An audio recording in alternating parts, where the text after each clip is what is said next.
This is Backer Pause. What is Backer Pause? Well, Backer Pause is this. Welcome to Backer Pause. What is Backer Pause? Well, it's when we get judges who are creators to sit down and watch crowdfunding videos that we are proudly advocating for on comicbookadvocates.com. And they hit pause when they lose interest in the videos that we are watching and experience Backer Pause. This is a fun way to teach creators about attention spans of the viewers and what works and does not work for their videos. Want to be a judge? Are you ready to play? Welcome to Backer Pause. Warning and disclaimer. The views and opinions expressed on this live feed are those of the guests, speakers, and/or hosts, and do not necessarily reflect the beliefs, official policies, ethics, or positions of the content providers, advertisers, additional hosts, and/or guests, hosting sites, groups, or entities attached to this programming. Viewer discretion is advised. All right, we got all that out of the way. Time to introduce you to our judges for the evening. And here we go. We have Ed and Matt joining us. We're going to let each one of them tell you who they are, and we're going to play their video without interruption. Oh, how cool is that going to be? So we got Ed up first. Ed, tell us who you are. You're on the big screen, and tell us about your project, and then we'll play the video. All right. Well, I'm Ed Davis. I am the creator of the comic book series Immortal Era, which is about the 4th issue, and it's an ongoing series. It's a science fiction, fantasy, bits of horror that takes place in a future where people can no longer die. So it's live on Kickstarter right now. And yeah, I'm really excited about this issue because this one's a big fun action issue. So I'm really pumped up for this one. And without any pause, here we are. This is the video for Immortal Era. Immortality, a dream shared by millions. As the world rang in the new millennium, this dream became a reality. However, it didn't take long to realize that this supposed blessing was the greatest curse ever to befall the world. Fast forward 200 years into a future mired with the curse of immortality. Riddled with overpopulation and dwindling resources, the world is divided between overcrowded cities and abandoned subways. A group of heroes from the underground has dedicated themselves to finding relics from the past, which will explain the condition and restore the natural life cycle. Join us as Ari fights for her life in a showdown that will forever change her and the course of human history. Whether you're new to the world of Immortal Era or continuing your journey, we have options to meet your needs. Regardless, buckle up because it's going to be a wild ride. All right, I just gotta say that was badass. I got we played it during the awards. That was a video. I was like, well done, well done. How are you doing with the campaign so far? Funded yet? It's funded, yeah. It actually funded in 24 hours. It was a crazy start. I've never had one blow up like that. But in the first day, it's $1,000 goal, and it met its goal within 7 hours. And right now, it's at about 2,000. And yeah, it's slowed down. But those first couple days were so spectacular. I can't complain. I mean, if it stayed where it was at, I would be happy. Of course, you want more. But yeah, it was a great start, and I think it was on the advice of one of the Backer Pause videos that I was on earlier, where someone said, don't launch in the beginning of the month, wait so that people are getting their taxes back. And at that point, it led to stimulus checks too. So I think that led to a lot of buying. So really great start. I'm happy with where things are going. Well, congratulations. That's great, man. Congratulations. We're going to bring Matt onto the big chair up here. Because Matt's actually at the end of his campaign. With one is starting, the other one is ending. It's been a long campaign. Broke 10K. Tell them about it. Yeah, actually, can you hear me okay? Yeah, you're good. Okay. Yeah, actually, I think you know how campaigns go at the very end, it jumps up again. I not only do we hit 10K like last night, but I think by the end of the day, we're going to hit 11K. It's moving really fast today for some reason. It's really exciting. Well, I called it 12K, remember? I said I think you did. 12K. So yeah. I like being right. So let's see this video. We've watched it. He actually changed it. He came, you don't understand, people. He came on the show before, like Ed did. He gave us the video before it was even live. I told him a couple things, and and he sets it up. We've had a couple people say that you should have had it in reverse, but I like the video. I think the video is badass. And I know it's long. It's a little long. But you're on you're on issue 7. Like, that's a lot of ground to talk about. Yeah, it is. But I love the way that Ed did his. I'm going to be taking some pointers from that next time for sure. All right, let's see it. Let's see it. Here we go. I got a proposition for you. Well, you can stick it up your mother's arse, you little prick.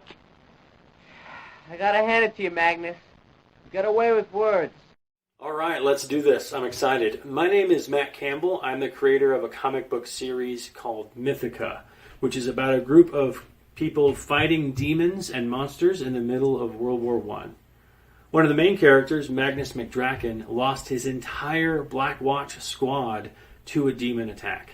And now he feels guilt, he feels remorse, but most of all he feels vengeance, and he wants to kill every vampire and demon he can come across. But he's got a group of people now who are tugging on his coattails to lead them, protect them, and he doesn't want to have any of that. He just wants to slay some demons. So now in this new chapter of Mythica, we go to Magnus's hometown. I'm really excited about this book. It's sexier and darker, and it's some of my best work. So check out the video we've put together, and if you like what you see, check out some of the rewards we have for you down below. Our goal this time around is to get over 200 backers, because we want to reach as many people as we can with this story. Are you going to be one of those backers? I hope so. Thank you.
Come on, you fuckers think that just because a guy reads comics he can't start some shit?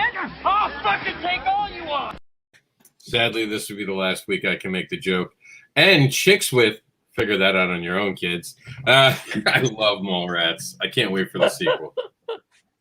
I love the little clips. I like that video. It's informative in the beginning, and it gives you a kick-ass ending.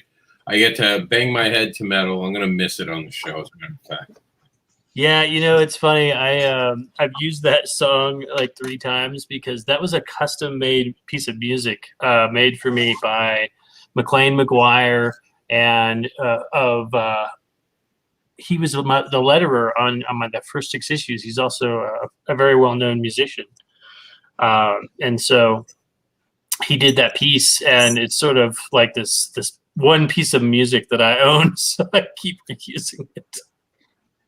Hey, that's not a bad thing. I mean, I use the same music for every one of these shows. You just get people used to it. When they hear that tune, they're going to think of your product. That's actually it's going to start becoming brand, right? There you go. They're sharing out some links right here. Thank you guys for sharing the links, doing the heavy lifting. Thank you so much, Trish. Yes. No, Thank you. And that was a great video. I enjoyed that. I love the music, like he said, and the animation and everything was really good. So I'm Thank you. interested in the series. I hadn't heard of it before today, so I'm in. I'm gonna go back it before it's done. I think this one is to you. Do you have a catch up tier right now? All the rewards come with some version of that, except for the first two. So like, the first one is like a $5, just get the PDF, but then it starts with like a PDF of all of the 6 issues, which is collected into a set called Darkness Rising. And then when you get into the physical rewards, a lot of them come with even a physical version of Darkness Rising, which it should say there in the description too that Darkness Rising is also the first 6 issues collected. All right. Well, it's time for you guys to be the judges on some other videos. You guys ready? Oh yeah. Matt's like, I'm off Kickstarter today. I'm good. I can say whatever I want now. Yeah, you can relax now. It is a little relaxing, yeah. He's on the victory lap right now. Like he's there, like yeah. I've survived. I know that the last week is stressful, but it's also like I can go back to real life now. I don't know how those Indiegogo guys like do like 70 days on Kickstarter on Indiegogo. That's insane to me to have to dedicate that much of your life to just one campaign. In 7 days, I can do 4 campaigns if I do 3-week interval campaigns. Like that's how insane that is. 30 days feels like forever. I'm only doing, I'm telling you, from now on 3 weeks, 21 days in and out, like a Marine. Like a Marine. Get in there, because I mean we all see it in the middle of our campaign. Crickets. It's move it. It's the excitement's over in the beginning, especially once you find people kind of like, I'll wait, let me see, I'll hit the notification button so they can show me later if I want to do it. So we're gonna move on to it, but we have some interesting news. Comic Book Advocates has a new look. Part of that new look is actually excitingly so we could do something cool. So you can see right here, we have Mythica is actually a featured crowdfunding campaign. Remember you were talking about how good it was doing? See, I featured it. That's all it was. It was that, yes. Yeah, it was all that. It was nothing to do with all your hard work and your campaigning. Simply putting it on my front page. No, but we do hope this, kidding around aside, we hope this does draw attention. We shoot out an actual specialized link for winning a poll that will continue. So this is going to be an evergreen poll, as my good friend Meredith would say, meaning that we're never going to get rid of this. We'll just remove people. So check this out, and here it is. We're going to bring it up now live. So every week, like when Mythica is finally not around anymore, we'll just take it off the list. But Roland Mann continues to have 17 votes every week, so he can keep being on the top spot. I thought that was kind of cool, and it's a way to kind of motivate. And even if you can't take the top spot, we're given the top 3 to be on that front page. As you can see, Immortal Error will now be put on there. So will Forbidden, the preview edition, and Roland Mann. So tomorrow morning, all 3 of these will get a shout out. I will send it in their own links to the 46,000 subscribers we have on the site. Of course, you're not going to get 46,000 backers. I'm sorry. You know, email. You know emails. Like you could have an email list with 100,000 people, 10 people open the email. It's just the reality of email lists. But I do think that that's awesome. And Trish is giving me some love for the congratulations about Cat Dad and Supermom this week. That's right. For those who don't know, and you can hear the star of Cat Dad and Supermom behind me, Cat Dad and Supermom was actually released nationwide to comic book stores today. I'll quickly use my sister's profile because. So the 30 extra pages came with the first, last Kickstarter we did, and it's all included in that deluxe Darkness Rising book, and it includes a lot of the concept art that went into making the book, as well as fan art, some writing about what was going through my head when I was designing these pages. So it's all just extra content that came with the deluxe edition. And why is cover C not offered with the trade? Because we have add-ons. We have add-ons for every single cover. So you can just throw that in for any package that you want. And so a lot of people are just doing that too. They're just going through and getting whatever they want, and you can actually include the previous 6-issue book as an add-on as well. So honestly, the add-ons came on board like mid-campaign, and so I was scrambling to try and like make that work with what I already had, and like, okay, how can I make this available to everybody and still keep it under control when it comes time to fulfillment? But thankfully, I already have all the Darkness Rising previous issue books done. In fact, so let's see. I think this is right here. This is the standard edition, first 6 issues. You can see right here. And then this is the softback. This is the standard edition that comes with most of the tiers. At the deluxe edition is also a hardback. Put you up on the screen so you can show that off the right way. Okay, so this is the Darkness Rising standard edition. It has all of the first 6 issues in it, and it's a beautiful book. And then, like I said, the deluxe edition not only has 30 additional pages, but it's also hardback. So there's a lot of cool stuff inside that as well. So that's the first 6 issues all in one package, and then we have the new issue 7, obviously, that we're promoting right now, and that's sort of the second chapter, or the start of the next big book. And again, 7 issues. That says something. Ed, 2. You're on issue number what now, Ed? Number 4. That doesn't happen. That does not happen. I'm in a group of, like, it's rare that you could be in a room where everyone in the room has at least 4 issues of one title. That doesn't happen with independent creators very often, especially not with 7 issues. That's insane. That's awesome. Yeah. Keep it up. Keep going, guys. I know Ed's got a long story to tell too. I have never seen someone be able to motivate his fan base like he does. So a lot of credit to Ed. He deserves it. Won 4 awards, was it? Yeah. Title? What? 4 awards. Independent Creator Awards. You'll be up for the awards next year, I'm sure, Matt. We'll see you in the awards next year for the 2021 Independent Creator Awards. 4 nights. I'm never doing that again. Yeah, I caught bits and pieces of that. That was insane. Yeah. We had Brian Polito show up. That was awesome. Talk to us about crowdfunding. There was a moment because I was taking notes, like in the background, right? I'm like bookmarking it, and like I have to go back to this video. Like, he had such an amazing video. Ed had a great video, so great start to the awards. And of course, this is your last time on for this issue on our show today. So you guys can go there. It ends on Friday at 2 p.m. Eastern. Fully funded in 11 hours. Just the covers on this alone are awesome. I love a redhead. Redhead. Thanks. I'm actually going to be on Pop's show for the first time on Friday. We're going to do a countdown show where we sort of count down that last hour on his show.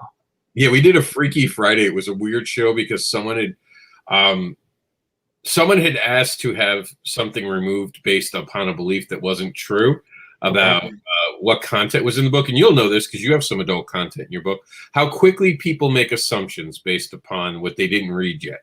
You know what I mean? Read the book first before you start making decisions about things. And, I say it all the time. I have no problem with sexuality. I like how your book handles it. And you can tell that's part of the characters. You could see the characters acting the way that you're portraying them. My problem is when they have a goody two-shoes book. Like, that character would never be nude touching another girl. And you're like, come on. Well, speaking of that adult content, there's 2 different kinds of adult content, I think. There's the books that are marketing to that audience, and they're like, hey, come check it out. We got all the sexy girls. We got all this, stuff. And I love some of those books too. I feel like Brian's books fall into that category sometimes, right? Where it's just like, check it out. Then there's other books where, there's a deep story going on with the characters, and there's moments where it gets adult.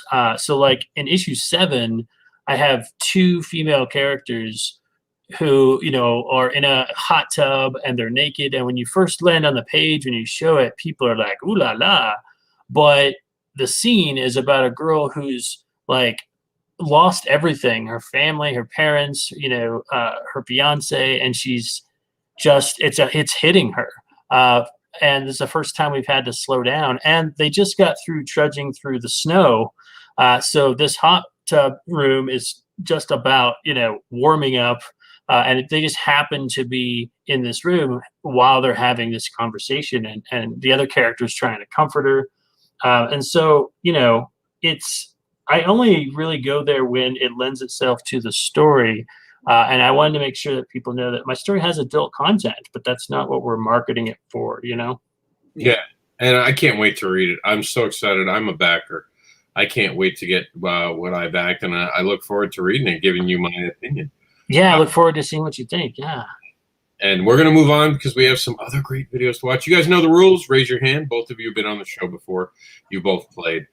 So raise your hands. John Celestri is one of those videos where I don't think you're going to have time to raise your hands. I think both of you have actually seen this video at some point or another. And if you haven't, I'm not sure if you have, but by the time you're done, you're going to be like, yeah, you couldn't have paused that. So here you go. This is Celestri's Bloodwing Angel.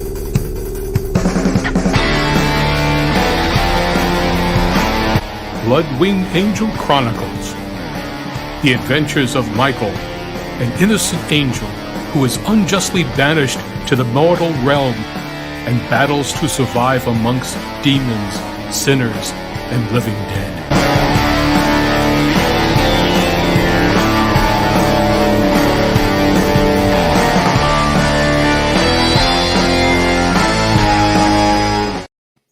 See? That's it. I love that little caricature he has of himself. Yeah. And you can tell that's for the adult audience because he has shades on. The other one is regular glasses. Is that real? Yeah, I think that's so cool. I think that was awesome. Great vibe, great energy. And the only thing John didn't do was talk about how prolific he has been to us as fans. We don't realize he did the Star Wars drawing of Boba Fett with that gun he has, and I forgot the name of it suddenly. It's like a pitchfork something. He started that. He worked on Batman in animation. He did so much in animation. And now I don't know, man. I go back to that Chickson comment from Mallrats right now. This character is very unique and very interesting. You guys, this is what indie is about. It's about creating something new, interesting, and different. It's about stepping out of the mold sometimes and creating whatever the hell you want. So I want you to go over John Celestri. I want you to check out his profile tonight on Kickstarter and look at this and understand that this is part of our underground comics. This is part of indie. This is creativity at a level of just pure creativity. He decided he wanted to create this, and he did. Support him today. He's one of those creators that is definitely worth it. And he's so close to the goal. So you guys have any videos? I'll check right now. We do that. How close is he? Yeah. Yeah, you know, while you're looking that up, I got to say that, like, I went to school for animation. And nice. Awesome. He passed it. Congrats, John. Congrats, John. And it's so hard because, like, there's so many great animators out there, and most people don't know who they are by name right away, because when you work for a company like doing animation, like, you're one of the long list of names in a credit list, and most people don't see you. Like, for Comic-Cons, you go and you got people coming up, seeing you, shaking your hand, getting to know you. And so I feel like it's always so unjust when, like, you know, animators are like, I'm going to go do something, and I have all this skill and this talent, and everyone's like, who are you? And it's just not fair, you know, because these guys are awesome. I love John's work. Yeah, I spotted it on one of the indie groups that I'm in. He put a link to it, and I went and backed it immediately because it's cool and unique and just something that needs to be out there. Yeah. Agreed. Yeah, absolutely. John, congratulations on another successful campaign. And I look forward to what comes next. I look forward to reading this, but we do have to move on because we have something very interesting. I think this is called Enra. I always get it wrong. hoping It's say the first thing twice and then say Ra and Ra. And Ra. There we go. I only know that because I heard him say it on another podcast. Okay. So I told you I always get this one wrong. So here we go. I'm pretty excited to see what you guys think about this one, because we've had a big debate about this video throughout the time it's been on the show. And again, we're going to see this. This is the last week it's on. Let's see if it can make it to the other side. It is never played in entirety, which I think is a crime. No pressure. You guys can still pause it. And because there's only two of you, one person stops the video. So no pressure. You know, just No ruin pressure. a dream. Just ruin a dream.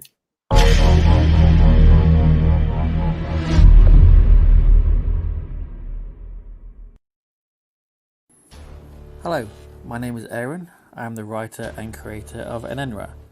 With issues 1 and 2 complete from a previously successful campaign, this Kickstarter is to fund production and printing costs of issues 3 and 4, and anything we raise over the goal will go straight into issues 5. The start of each issue shows a glimpse of the future, following a survivor and his trusted companion Sam, struggling in a post-apocalyptic world.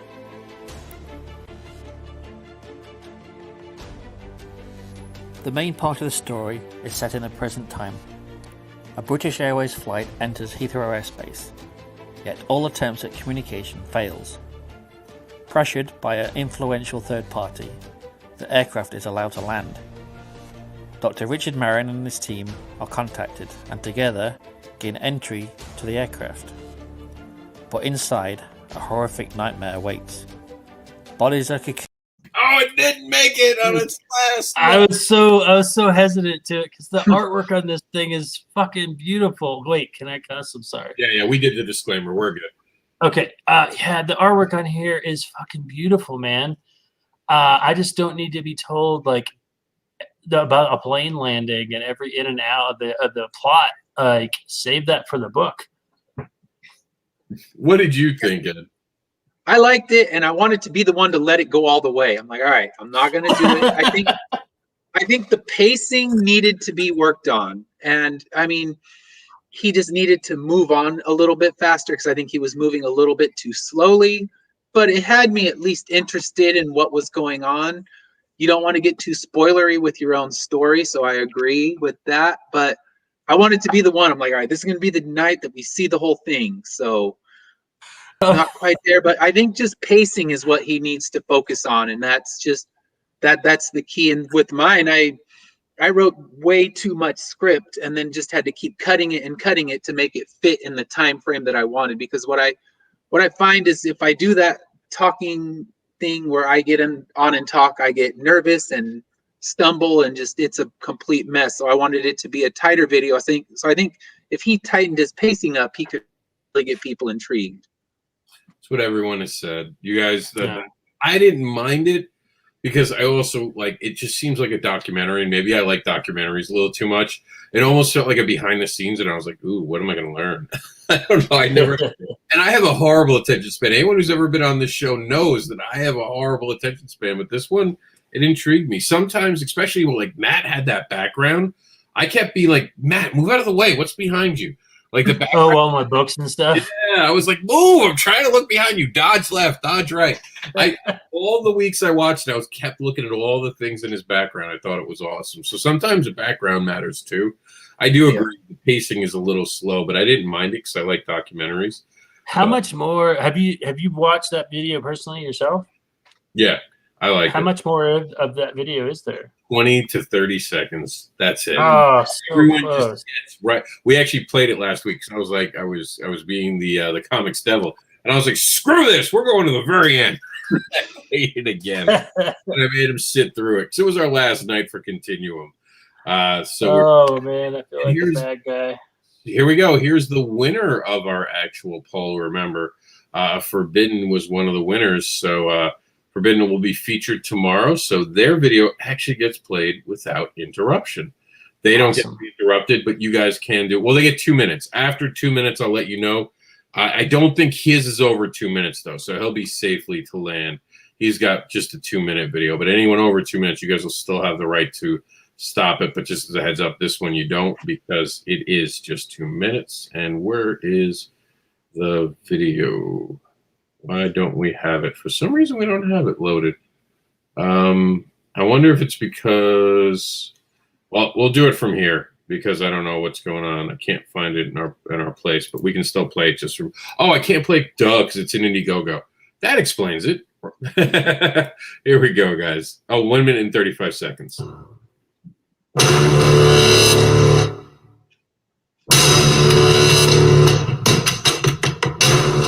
I created Forbidden back in 2000. In 2005, it was well received by critics and fans alike at Comic-Cons and local stores.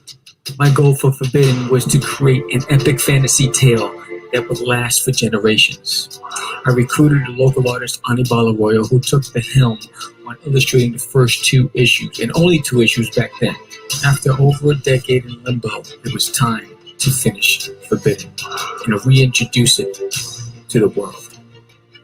Deep within the Earth's core lies a race that has existed for thousands of years. A race who are forbidden from walking the surface of the Earth due to a curse cast upon them by the evil known as Nokron. Centuries later, the world has evolved, and so has Nokron, in the form of David Hunter, a billionaire whose intention is to dominate the globe.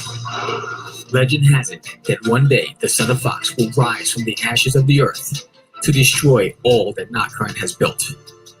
And that could never happen. All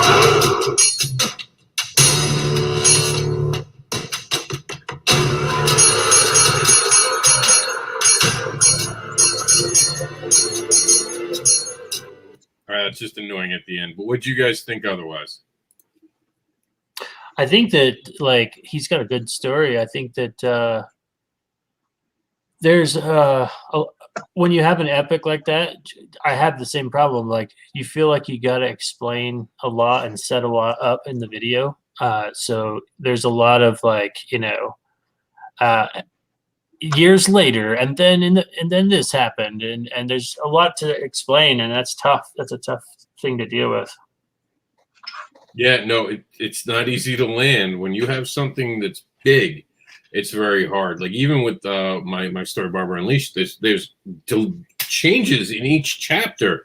So whenever I find myself trying to explain the whole story, you have to like stop and like re-explain almost every issue as its own entity. So it can be overwhelming. And I think he did a good job. Like we've seen him go through 3 videos at this point. I think this was really good. And also his final week on the show this week. So next week a spot already opens up. So we'll have to see who fills in his spot. But for this week, he got to play without interruptions. Do you have anything to add before we scroll on, Ed? No, I agree with you guys. And it seems like a big story. And as someone who's telling a big story, it's always my struggle of how much do you give and how much have people already heard? Because I know one of the criticisms was you don't want to hear like continuing the journey because you don't want people to feel alienated. Like I never started this journey. How am I going to continue it? So he did a good job of filling in the holes before. So it's like, okay, I feel like if I've never heard of this story, I have enough information to want to dive into it now. Yeah, wording matters. It really, you have to invite everyone in. You can't just make it for someone who's already been there. Invite the new people in. Because let's be honest, we need those new people to come aboard so we can grow and continue to make the comics we want to make. Beast King 1 through 4. This one is from Shane Morrison, and we're going to play the video. This one I do have, because it's not an Indiegogo. This is Beast King 1 through 4. Remember, just raise your hand, one person. Everybody has secrets. I went looking for mine. And I found them.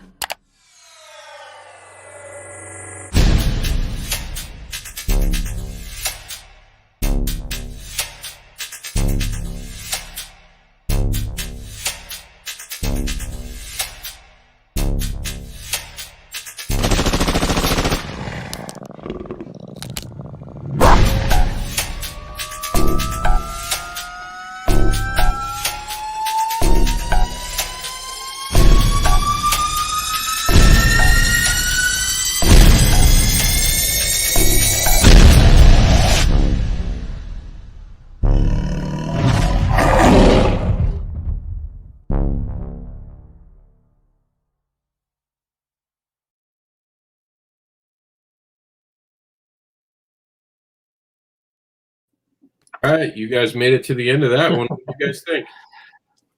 I love the animation.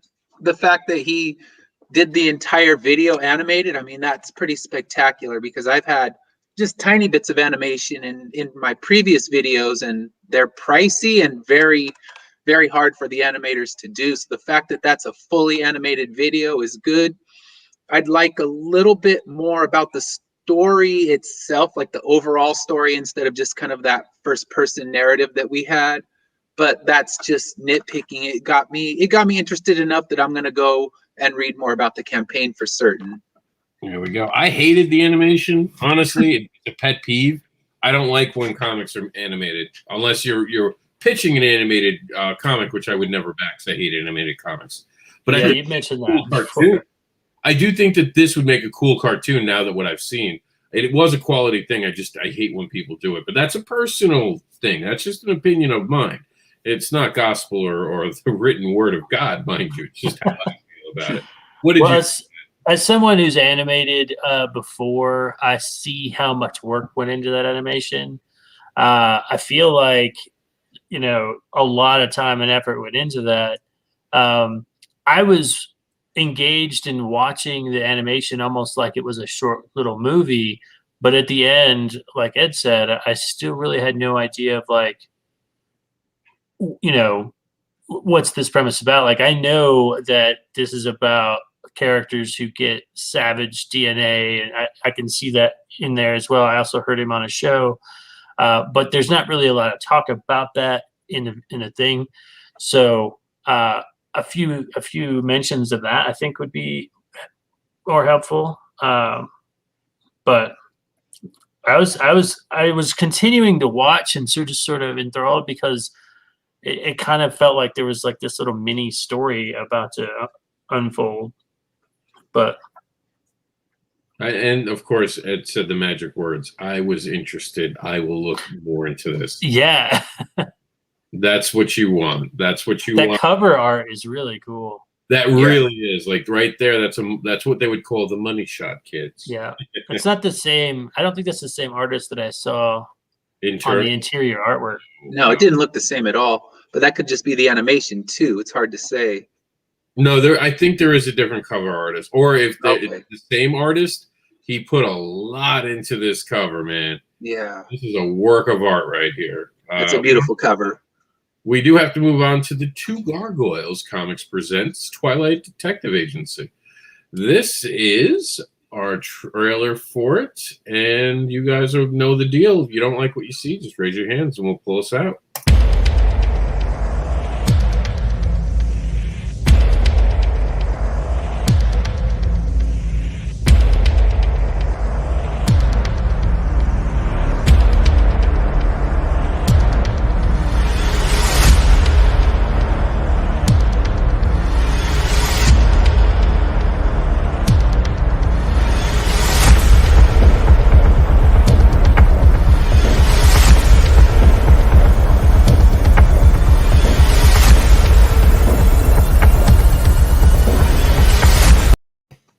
Did you guys raise your hands? I'm going to feel really bad if you didn't.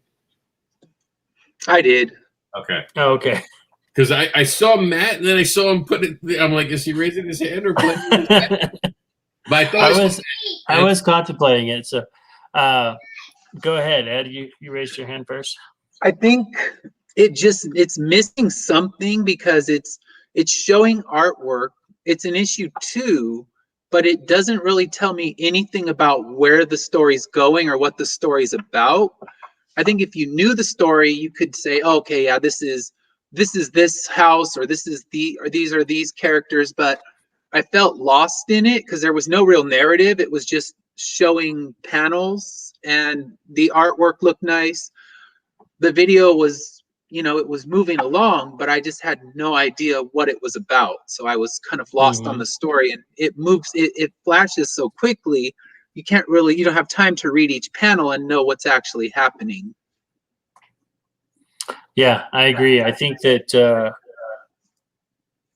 I feel like it's been a trend, and I'm guilty of this myself, but I feel like it's a trend for a lot of Kickstarter videos to try and like make this little mini visual story with your artwork.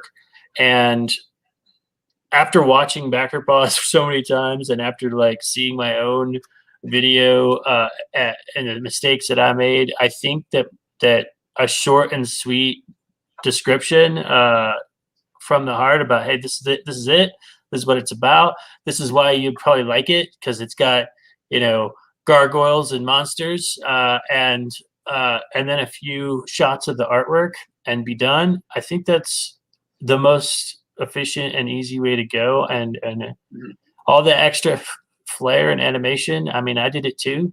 I don't really know that it helps all that much. Yeah. Remember, you're asking for money in this moment. It's you really need that connection with the fans, and I think they miss that connection with the fans. You need a voice. You cannot just play music. You have to have, whether you're playing a story and you're playing it out like a drama, or you're just having your voice there being, hey, thank you so much for watching this. This is going to help us bring this campaign alive. Those words got said in all the original videos, and now you're seeing these trailer-like videos that no one's liking. No one's liking the trailer. We even Brian Polito, he talks to the audience. You see it when we saw that video of his. He engaged with his audience, and it makes sense. You have to engage. And these trailers, remember, trailers work because we all know what the movie's about. We see these Avengers trailers, which are very short snippets because we want to see it. Go look at an indie trailer. It tells you about the story. It tells you about the actors. It tells you about the director. Like, they really go into it. When you want to really compare yourself, look at indie films and how they make their trailers. That would be my suggestion. Right. Yeah. We don't have a video for Michael Oden, but he's doing just fine on Indiegogo. You guys got some time to join him over there.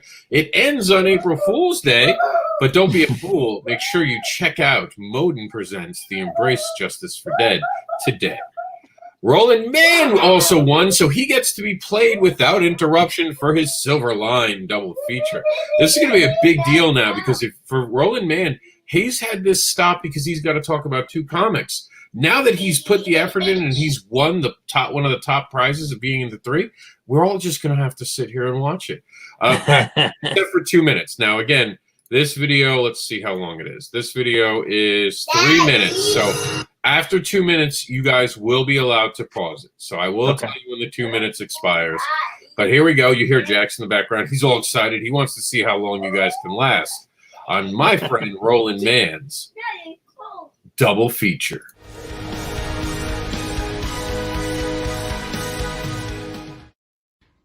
Hi, I'm Roland, and I'm the chief cook and bottle washer at Silverline Comics, the genre-spanning independent comic and graphic novel publisher.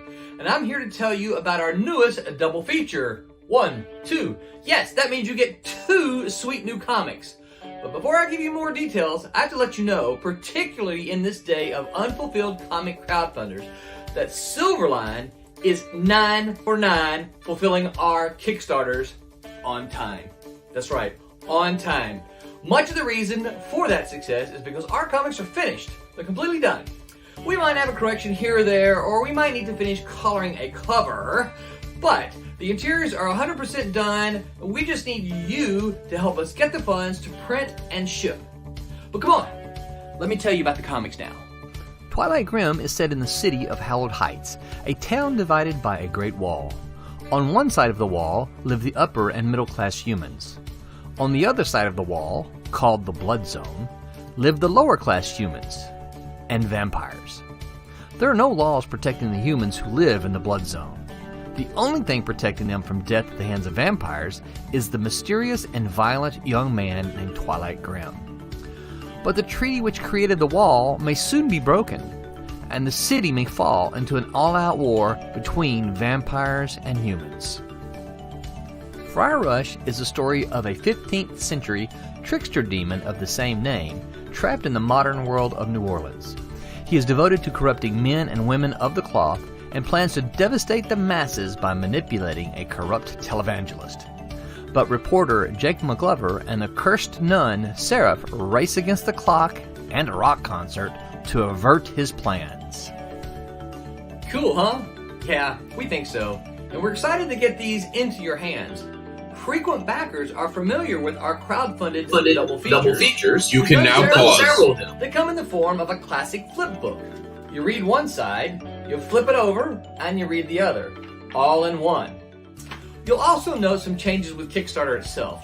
We think they're good changes, but if you've been with us a while, it'll take you a minute to figure it out. All of the original art.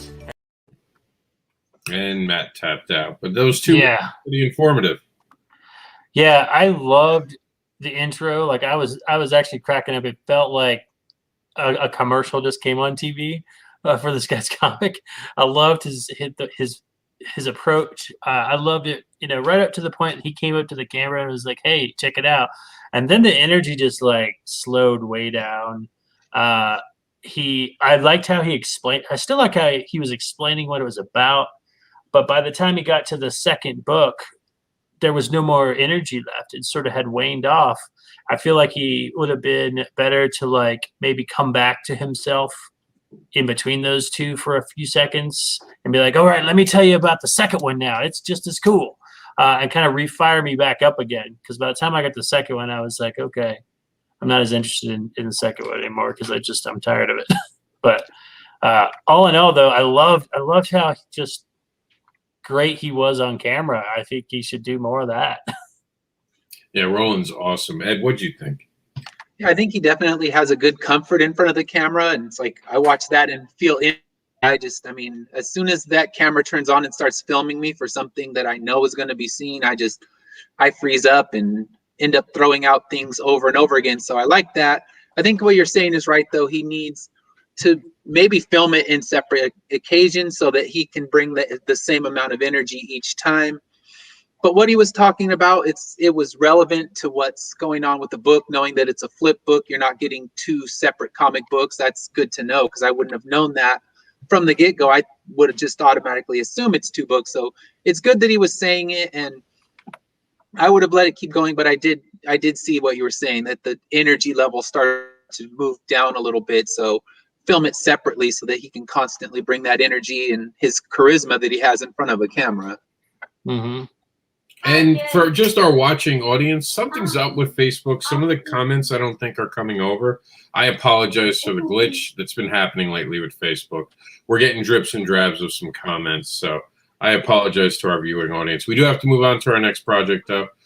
Keep getting the comments. I'll try to figure out where the mess up is in the background. But for now, let's check out N. Lacey's Shark of War. And away we go.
Hello, my name is Ben Lacey, and I hope you enjoyed that preview of issues 1 through 3 of Shark of War.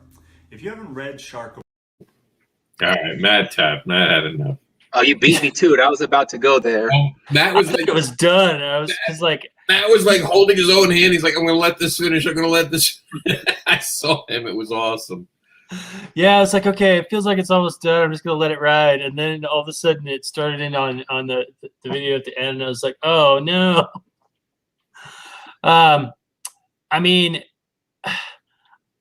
I actually had I was on some show with him before this creator, and I was like, I didn't even know his pitch was like, this is sharks of RoboCop, sharks meet RoboCop or something like that, and I was like, you should have said that like right at the beginning. That would have got my attention,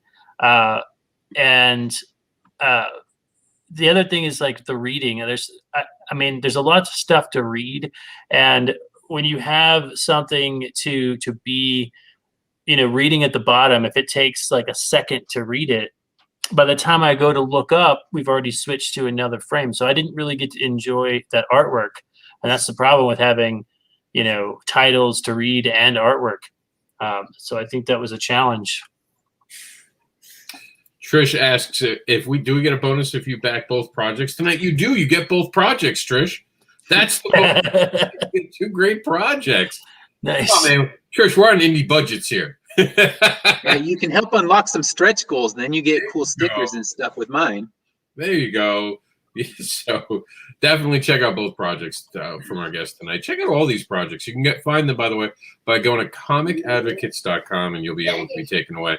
Ed, what did you think of Shark of War? I love the concept. So friggin' insane. I want to read about this shark fighting piranhas. That sounds like the premise that would have made me giddy beyond belief when I was like 10. But I can still appreciate it at this age. Like, I just want to see sharks and piranhas fight. I need that. Like when the first time I saw the zombie movie from Fulci and I saw a zombie fighting a shark, I turned into a 10-year-old. I was freaking giddy over that. So this made me giddy like that. And then I think he kind of brought that right down when he came on there and started talking, because I think it would have you close out the trailer. I know enough about the story that if you're like me and you love shark stuff, I mean, pretty much it's shark. He's going to win automatically. Just stop there. Finish the trailer. You don't need to talk.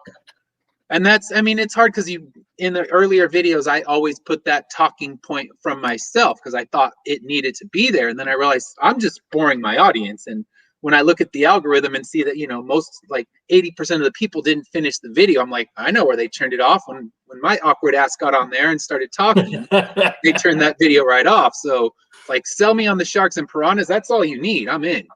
Yeah. He's an engineer, guys. He's actually figuring out a way that the Shark of War would really work in real life. That is so fantastic. It's amazing. I'm amazed by it. We are working on a different art style that you guys will be seeing very soon. So we have a story that should be coming out in Continuum. Stay tuned. Wait a minute. You mean his shark story with a different art style? Yeah, completely hand-drawn art style. Oh. And I can't wait to show you guys what we're seeing behind the scenes. I would love to see that. I'm not a huge fan of that style. Yeah, because it really is one of those things. Like, I'll be honest, and I've told Ben this, I'm not a huge fan of the art style, but I am a huge fan of him. So we are working actively to like really level it up and show what it can be. Because he has an alternate cover for this project where it's like, yes, that all day long, that's what it would look like. And he deserves it. He deserves to get himself suited with the right artist that can really take this project to the next level. Because I think the right artist on this, and it just takes off. We're talking about probably watching this on Sci-Fi. I know he's going to hate that I mentioned Sci-Fi, but it would be the perfect fit for Sci-Fi. I started thinking that when I watched it right away, the RoboCop meets, like Shark meets RoboCop. And like I said, it just had me giddy. I don't know. It's something about sharks. I just get all pumped up. It doesn't take much. You tell me robot sharks, I'm in. I'm like, all right, where do I go? Sign me up.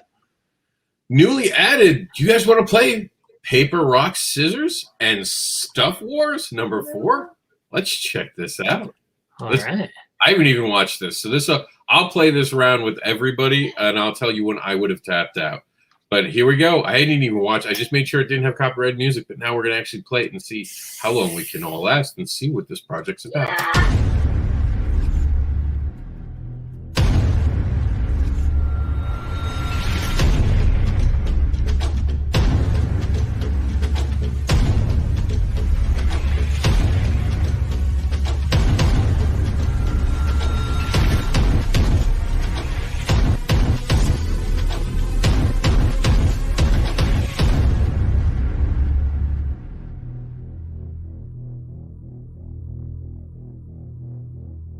Hey everyone, How is no one my name is told me about Logan, this? and I am the creator and writer of one of the weirdest comic book series out there since Flaming Carrot and Milk and Cheese. That series being Paper, Rock, Scissors, and Stuff Wars. Since the first issue launched in 2016, this series has taken the hand tournament game we all know and love worldwide and transformed it into a brutal planetary war between living kingdoms of rock, paper, scissors, plastic, anvil, and soon water and sand. Although this is a far-off world inhabited by cartoony living elements, hard-hitting subjects such as slavery, genocide, revenge, and hatred, the idea of being a superior race and using violence for the quote-unquote greater good come into play. The ideas of unity, faith, and forgiveness for atrocities are also in play. After 2 previous successful Kickstarter campaigns for issues 2 and 3, myself and my amazing superstar artist Hugh Rookwood, who has done powerful and highly sought-after variant covers for the likes of Image Comics, IDW, and Aftershock, are launching this final campaign to wrap up this limited series with issue number 4. For those of you who have read the previous issues up to this point, the final issue will answer some key questions like, why did the scissors attack paper in the first place? What is their end goal? Why did the plastics allow Paper Prince Teflor Jr. to steal the hardening agent? Where were the kingdoms of sand and water all this time? Why does the war bother the anvils to the point that they're willing to destroy everyone to achieve peace? Will Norblade's plan to become the leader of the Scissors' metallic empire work? Issue number 4 will tackle all of that and then some. But to do that, we need your help in backing this campaign to get to that finish line.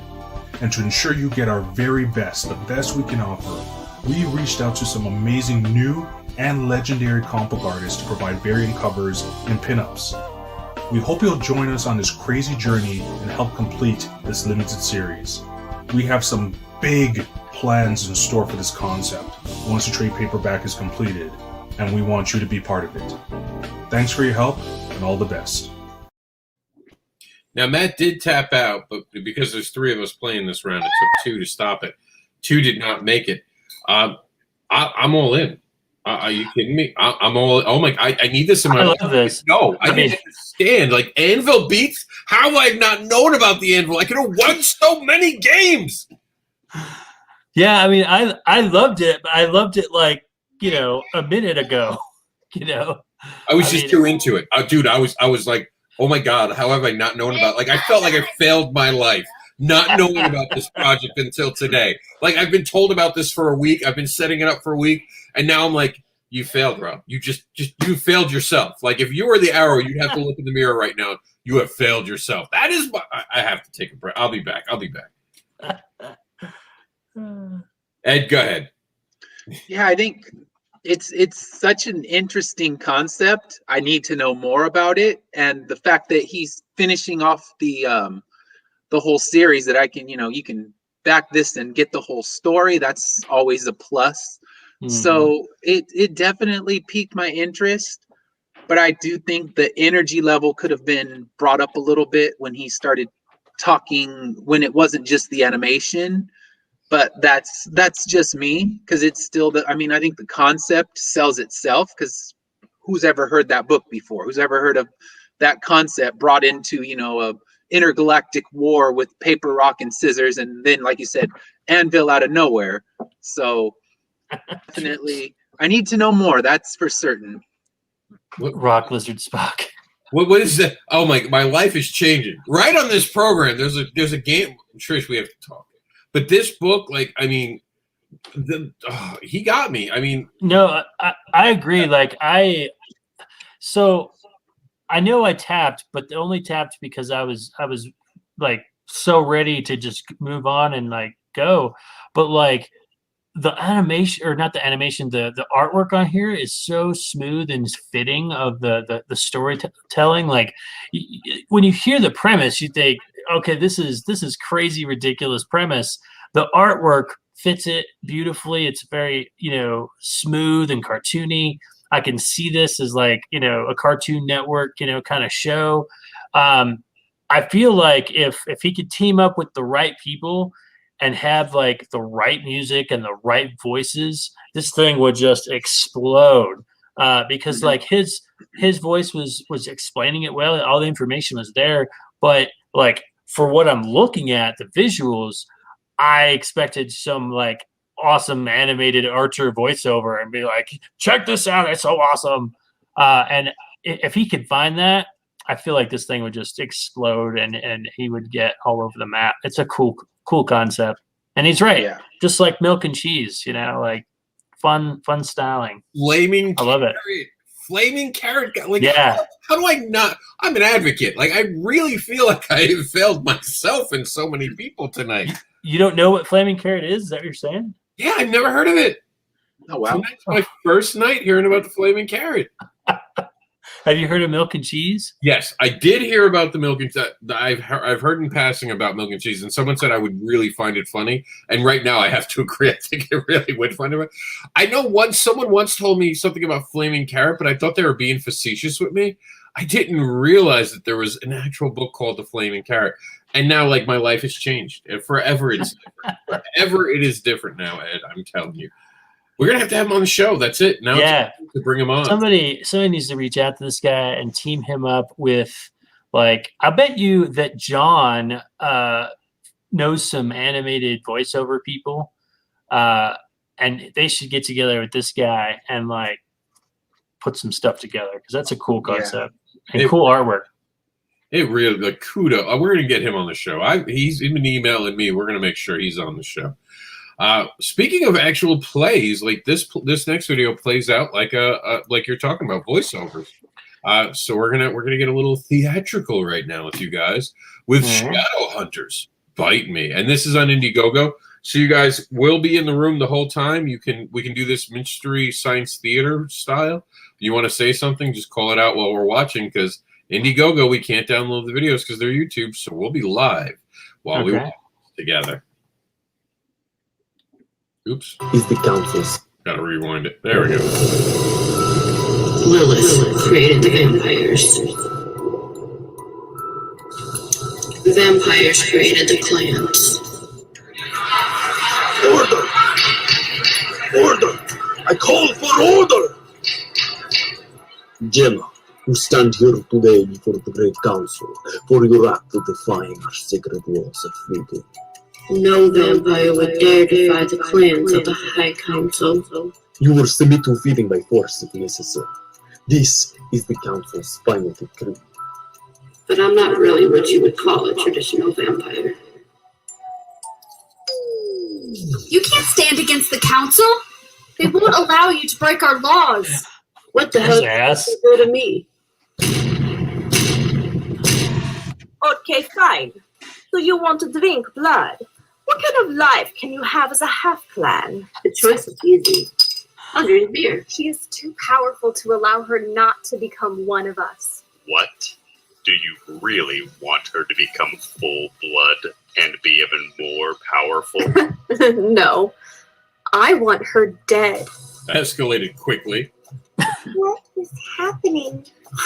That's a good question. Yeah, I'm wondering that too. That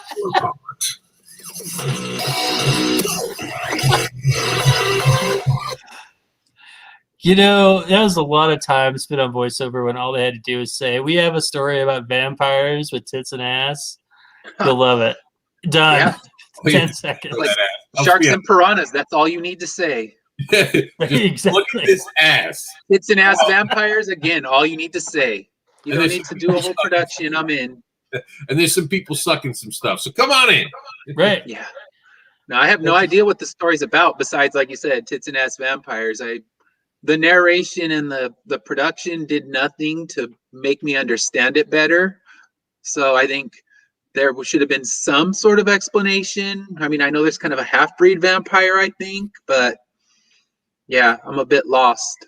From what I get, there's this vampire chick who doesn't want to suck anything but beer. She's like, screw them. I'm going to do it my way. And they don't like that. So there's this blonde girl who's jealous of that chick because she's more powerful and she don't even suck blood. Because, that's how girls are. They get upset when you're sucking something they don't have to suck. So she's just jealous because she's got to suck it. So that's what's going on here. Okay. See, that we just needed you to come in and explain it. Yeah, that would have been 10 times better. There we go. We're all caught up. I got to give credit to my boy here. All right. Dwayne Showtime Robinson was on the show last week. He gave us the video. And last week, he had no voiceover, no nothing. This week, we're going to show you he answered the call, and he gave us a different video. And I'm going to play I told him I'd play. So again, 2 people to stop the video now. This is all right. It's showtime, Robinson. Let's see what you brought us.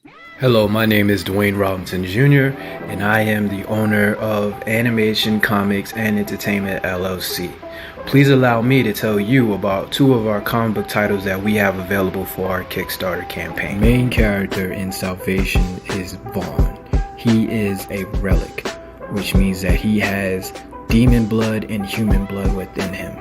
And ever since he was born, he felt like his life was always tortured because of the fact of his curse mark that was mysteriously given to him at birth.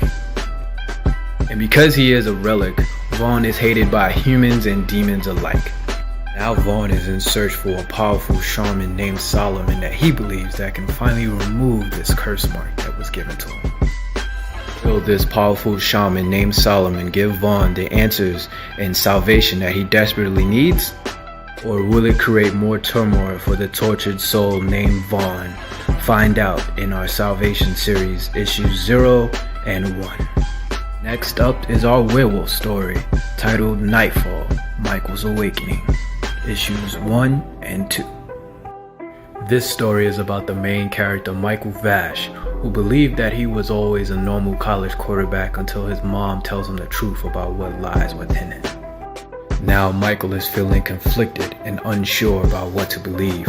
Although he loves his mother, the things that had went on when she first came into the town has made Michael unsure about what to do.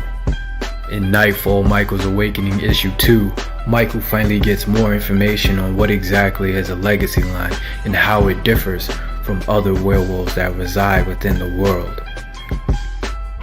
While learning more about the world of Nightfall, there are more characters that arise in issue 2, such as the main villain, Lucius Vash.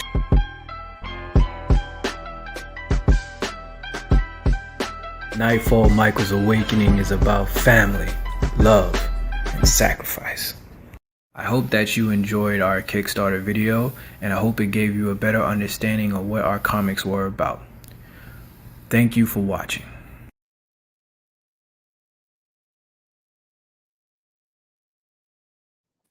All right, I'll give it to him. That was good. That was so much better than the last video. He did well. I really appreciate it. The only thing I'll say is his cadence could have been faster and more precise.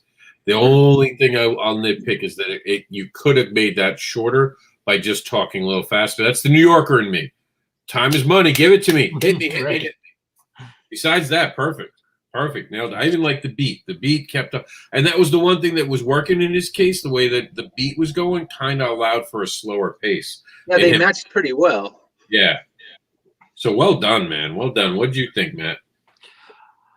I really liked, the intro. I liked the music, and I was keeping pace for a while. And then by the time I got to the end of the first one, I think similarly to the other one we looked at that had 2 comics, by the time he hit the second one, I was like, okay, the energy is not changed. We're now just kind of, going into the next one. And I wasn't paying as much attention to the next one. I feel bad for the second book because I wasn't giving it as much interest to it, Yeah. No, I definitely hear you. Ed, what do you think? I think that's true. It's hard when you're putting 2 books in one because you got to bring the same energy and you got to bring the same interest into 2 different projects in one Kickstarter. I did back this one already, so the project seems interesting enough to me. I'm always a fan of monster stuff when I see it, so I backed it, but I think the energy level needs to be brought up a little bit. But I didn't see the original video, so I have no basis of comparison. But I think if he were just doing 1, the energy level would be just fine. But I think when you're doing 2, you got to pick it up a little bit more, or else people are going to stop it after the first one. So I'm a backer. I mean, it was good enough to get me, and this was before I saw this. I backed it earlier this week. So yeah, I like the projects. I like the premise. So I definitely want to read more. All right, we do have a bit of an issue I just want to quickly address. Mike James says you sold out of cover C while I was watching Backer Paws. I put together The plus the trade plus art book, and it said no. Now I find C is gone. Okay, this is new to me. This is I put together C plus. Put that up again. I put together C plus the trade plus the art book and it said no. I wonder why it said no. I've never had that happen before either. Was there a limit on the amount of C covers that you had, possibly? Yeah, there were, and we just hit it apparently. All right. I mean, we've done 300% of goals, so this poor guy, he's tried to get on this a couple times, and has had challenges. But I mean, I'll work with you, man. If I don't, I'll have to go and see what's going on. But if you just, send me a message, I'll happily print some an extra copy for you. Like all 50, all gone 50 copies of C. Yeah, there you go. That would be why. Well done, man. You sold out of a tier. That's big. And but you can still get an alternate copy of Immortal Era. You can get our variant cover. You're still looking for it. Good Not job, sold out man. yet. Shameless plug. I love it. But yeah, Mike, talk with Matt. He'll help you out. He'll walk you through. Yeah, I'll work with you. Like anything you want to do. Like I understand that there's sometimes confusion on these Kickstarters, or like I set the tier to have a limited number, and then we also introduced add-ons because they threw it in mid-time in the middle of the campaign. So I understand, and I'm happy to work with people. Like if you want an issue C, then we'll get you an issue C or a cover C. Okay. All right, sounds great. So you guys can meet after the show. We'll make sure that that's taken care of. Thank you, Matt, for working with him. This is another Indiegogo project, so again, we're going to watch it live together.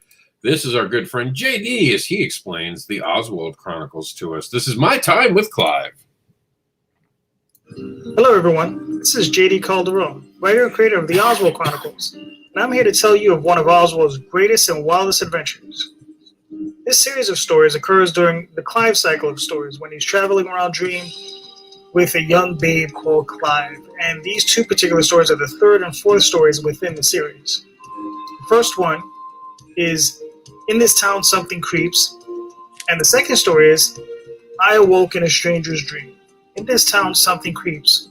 Oswald finds himself in what he thought was just a dreamer's dream, but discovers that it's actually something far more dangerous. While in I Awoke in a Stranger's Dream, Oswald finds himself in a world that could have been the lost life he could have had with Sally. Oh, they got two already. Yeah, and it's nothing against JD. JD's a friend. It just feels like he stumbles on his words. It feels like he brings so much different energy when he's live. I was just going to say that. Like, I feel like we all suffer from that. Like, I'm so comfortable in a live stream, but you get on a recording and everything changes. It's tough. Yeah. It takes a while to get over. I mean, I have 20 takes. The first just amping up, and it's trying to be stupid. It's watching a funny video. We're starting to have a lot more respect for actors. I'll tell you what. Yeah. A trick I use is I think it's something really funny or an exciting moment, or I'll even, if Jax is home, I'll go run around with him for 5 minutes, get that adrenaline going, come back in here and just be like, all right, let's talk about this. And you're ready to go because you have your energy up. I suggest that. Workout right before. I did one video after a workout, and it was like first take, and I never did a first take. Went right through it, and it was solid, and it was fast. And it was good, and we were able to use it. Meredith stole some of it, as a matter of fact, for her video where she cheated me out of my win. But don't worry, the second issue continuum will fix that. I'll fix you, Meredith, yet. But do that. Get the energy up, because, JD, you have so much more energy than when you have in there. You sound confused about your own product, too, at a point where you're, like, not confident. And we want to hear confidence in the voice. Remember to smile while you're doing it. Sounds stupid, I know, but smile while you're talking. It affects your emotions. Do that. Smile while you're talking. Get that. I'm gonna borrow that one next time I do one of these. But yeah, I was just lost in the narrative. I have no idea what the story was really about. And it sounds like it's one where I've missed a lot. And when you feel like you've missed a lot, you feel like there's no way you'll catch up. So that's kind of what I was feeling. He was explaining pieces of the mythology that just lost me completely. So like I think, like you said, it needs to have the energy up, but it also kind of needs to, what is this story actually about? Because if you've been a reader and you've been along for the ride, you know exactly what it's about and you're ready for it. But for me, I just thought I have no clue what this is about, and I wouldn't explore further because I just would feel lost in the story. Tyler Milligan. Yeah, he says hi to you. He is my main man when it comes to promotion and advertising, and his services are available if you guys want some help doing ads on Facebook. He's very, very good at it, and also he's been helping me with like all of the a lot of the posts on Facebook while I'm working on, trying to solve problems or put out fires. He's keeping posts active, so if you guys need someone like that to help you, go check him out. Sounds good. Tyler, if you want, drop your link in the comments so we have a record of it, and we'll put it as part of the backer post for today since it was mentioned on the show. Really quickly, I think what he's missing is he's not telling us who Oswald is. Build it around Oswald. Just tell us who Oswald is. Make us fall in love with your main character. Yeah. Don't worry about the rest. Make us interested in the main character, and we'll take care of the heavy lifting of trying to figure out will we jump in. Because we didn't get to hear who Oswald is. Mickey Mouse. Everything is Mickey Mouse goes to the farm. No, you don't care. You heard Mickey Mouse. You're in already. That's what you do is make Oswald Mickey Mouse. Make him so. Yeah, who is Oswald, Yeah. And by the way, Trish says, Ed, we got you. We backed you tonight. So Ed, you got Thank you so much. There you go. Appreciate it. And they backed Immortal Hour, which, by the way, I've read. This is a fantastic book. If I haven't backed it already, it's simply just because I haven't gotten around to it. I will be getting myself a copy of this for certain. Thank you. I like the story. I want to see how it continues. I dig the art. They got the Art of the Year award. I got to scroll up and find the link to that one right now so I don't forget.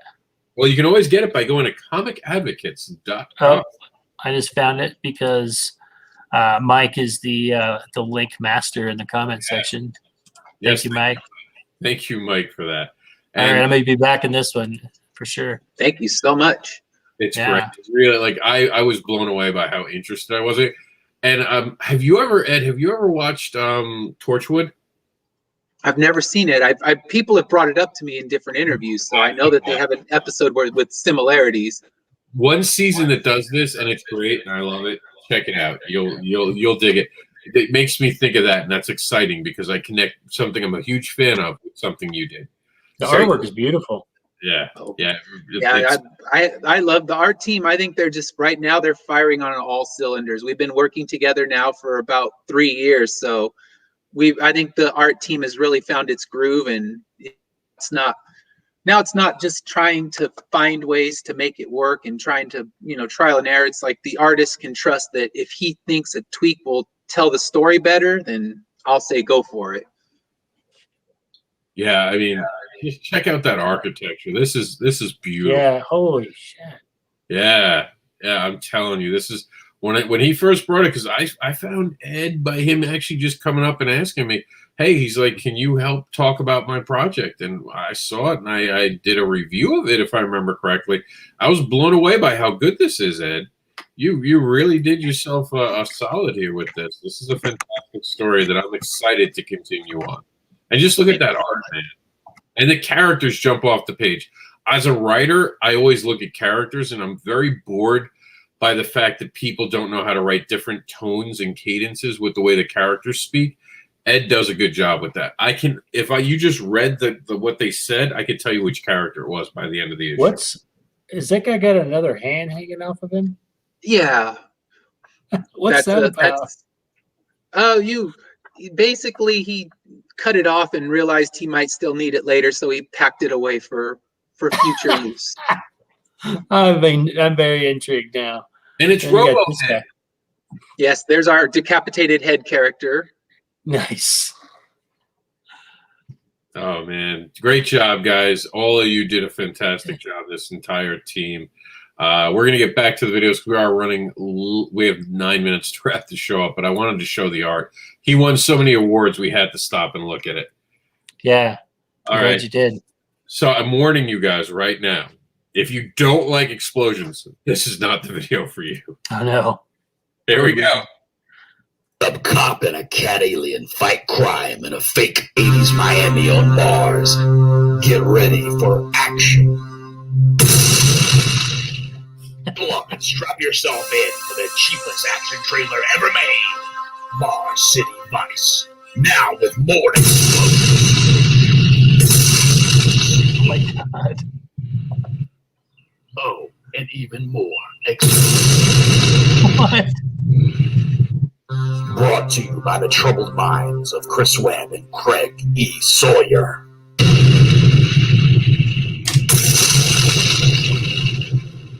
Oh my God, they're still going. Issue 2, now available on Indiegogo. Yeah. Brought to you by Allstate. Oh man. Yes, there's a lot of explosions. I don't know anything about the story besides what is it? Cheap 80s Mars Miami? Rip off Mars 80s Mars with a cat and a dude. That's it. That's all. And explosions. There better Lots be of explosions. every page better have an explosion of this in this comic book. Yeah, I'll feel let down if there's not some explosions in the issue. Just imagine. You were promised explosions. I want them to deliver. Or he makes you final. Yeah, and you know, the crazy thing is that like I caught a glimpse of a couple of pieces of the artwork, like that cover piece right there. Yeah. The artwork looks really good. Yeah, I mean, like when you get here, you're like, why would you have that video? Look at this artwork. Look at that great art. Sell that. Yeah. Like I get the humor at the end and just sell that art. Yeah. That cover is spectacular. If you replaced every explosion with a quick splash of one of these pages, I think it would be money. Right there. That. You could just show that for 5 seconds. It would have been better. Right. The whole video could have just been that for 5 seconds. Like Miami Vice, check this out. End of video would have been a better video. Yeah, that little 80s animation thing they had would have been perfect to feed into that cover. It's like, okay, we're going to set the 80s vibe, and then here's the cover. Tell us a little about the story and not just try to sell the gimmick of the explosion. Because, I mean, looking at what you're showing me, I definitely want to see more. It looks like a beautiful book. Sometimes the humor doesn't translate the way you want it to. Yeah. But we'll see if the monster mashup can change the tone in the room and get us to sit through a video. Are you a fan of monsters? Are you a fan of comic anthologies? Are you a fan of monster comic anthologies? Then Monster Mashup is exactly what you've been looking for. And you're in luck, because we are launching the second volume of our successful Monster Mashup Volume 1 here live on Kickstarter. If you missed out on the opportunity to get Volume 1, you'll have your chance to get both for special backer tiers. We went all out on Volume 2. More pages, more story, more new creators. More old creators! I get it. Old creators. More of everything, which means larger and loftier goals, and we'll need your help to reach them. So if you're a fan of Dracula, Wolfman, Hunchback of Notre Dame, Grendel, Pinocchio, Bigfoot, then consider backing Monster Mashup Volume 2 today.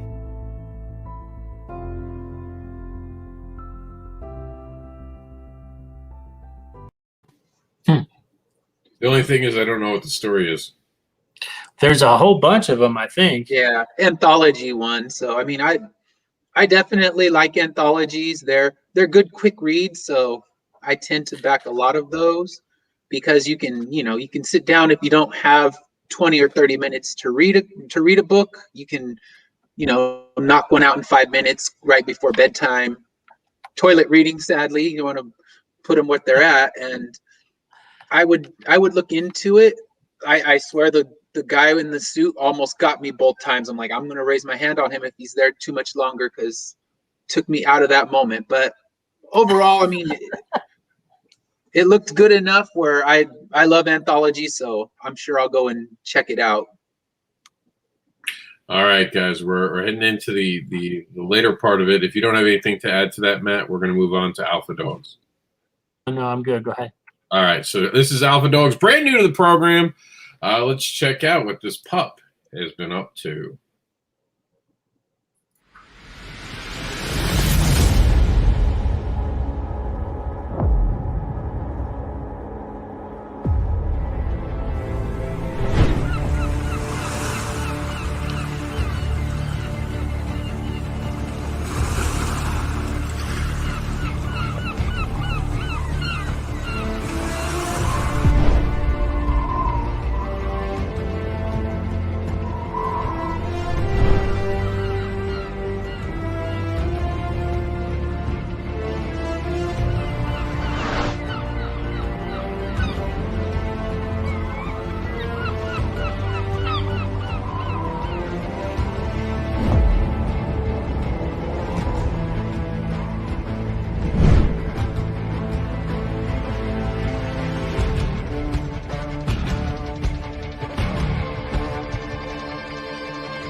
Oh my God, if a video ever needed a voiceover, because this is a good video. This is an actual video.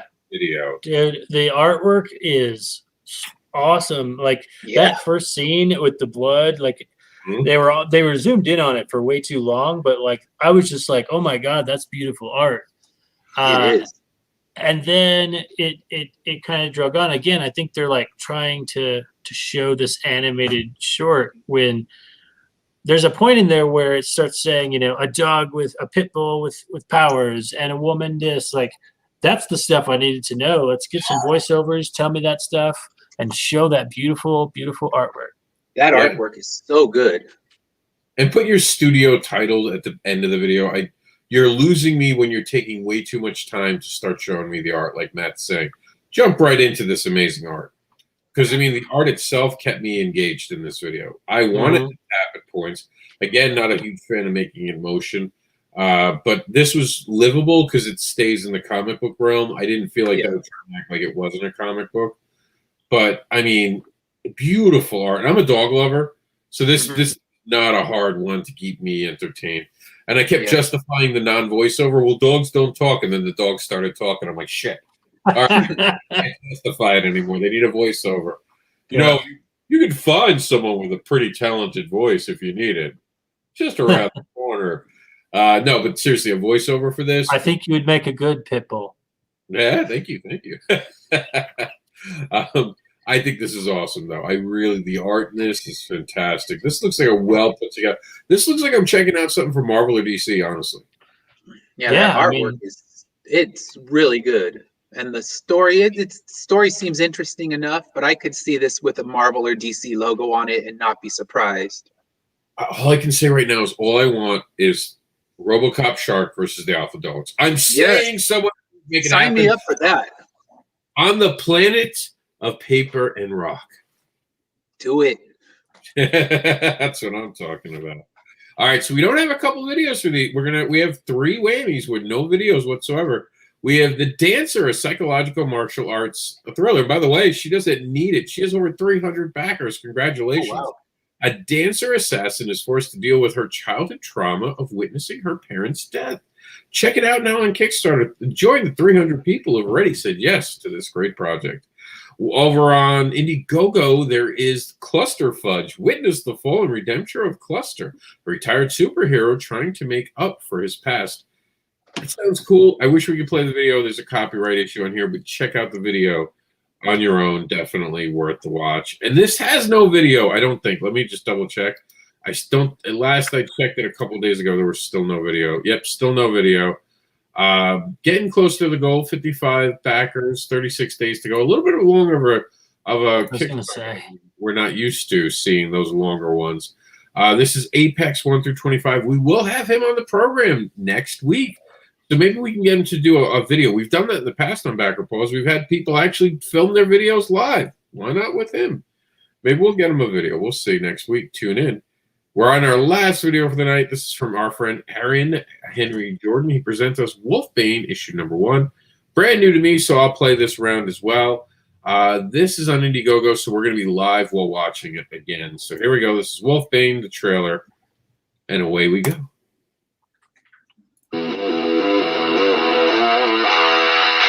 All right, I don't know if that's copyrighted, so I'm just going to let that pass for a second.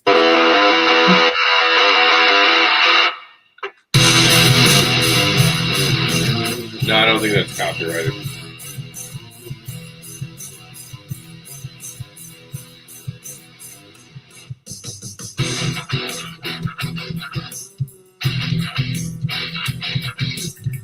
Sounds like some garage metal. I like it. Yeah, right? You know, it doesn't show a lot, but it's just enough that I'm interested. I would read. This is a hook. This is one of those bait and hook ones. Take the bait out, and I would bite on that hook, and they'd reel me in. So I'd go check it out right now. And it's the catch line, which I think they should have put in this traumatic tale, 2 detectives must save their town from a vicious beast and themselves.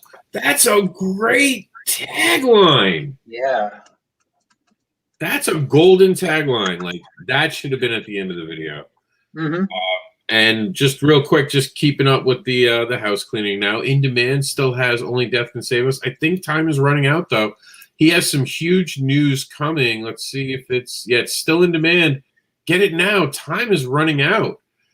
You won't have much longer. I know something big's coming from him. Johnny Phantasm's action figures are still available. Every time my kid sees this, he points to it and says he wants it. I point back at him and said, so do I. You buy me a set, I'll buy you a set. You guys can check it out now. There is. Daddy, see? I want it. He's like, I want it. Seasons are now in demand. This is by Nader Fox. The new season's about to hit, so this is about to go off on In Demand, so check it out today. And our good friend, Rob. Great name, by the way, Rob. He has his urban fantasy werewolf drama. A young man discovers that he was born a werewolf and is reluctantly thrown into a supernatural war. The art in this is fantastic. Night Wolf #1 volume. Get it. Coming soon. We're going to have the 13th Labor. Still waiting on that one. And that's it. If you need coverage, send us an email to comicsnewswire@yahoo.com.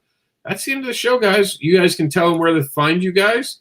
And we're going to leave by reminding you the power of $1. We'll start off with Matt. Matt, tell them how they can find you. You can find Matt at Instagram at Matt Campbell Art, or on Facebook at Matt Campbell Art, or on our publishing company Facebook page at Action Line Studios.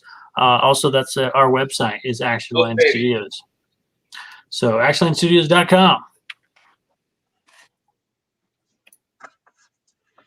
And you can find me on social media under Finish Line Comics, the publisher of the book, and also www.finishlinecomics.com. And that has all show appearances and everything coming up. So find us on that. Right, guys. Jack's in the background, and that's not for my attention. It's time for me to be a daddy. Put my little boy to bed. I thank you both for being great judges tonight. We had a great time. Thank you so much. Great insight. I hope everyone had fun this evening. Thank you to all the comments. Sorry we couldn't get them all. And on the way out, Trish says, hi, Jax. Trish says hi. He said hi. All right, guys, we're out of here. Thank you so much for for playing and watching and supporting crowdfunding as it keeps everyone creating. And with that, learn about the power of a single dollar. And I still have to change this video. Meredith pointed out one of the words is wrong, but I'm working on it. Never underestimate the power of a single dollar. Just one single dollar can help make dreams come true. Every dollar is a declaration of support and belief. It helps the creators and the teams behind the book.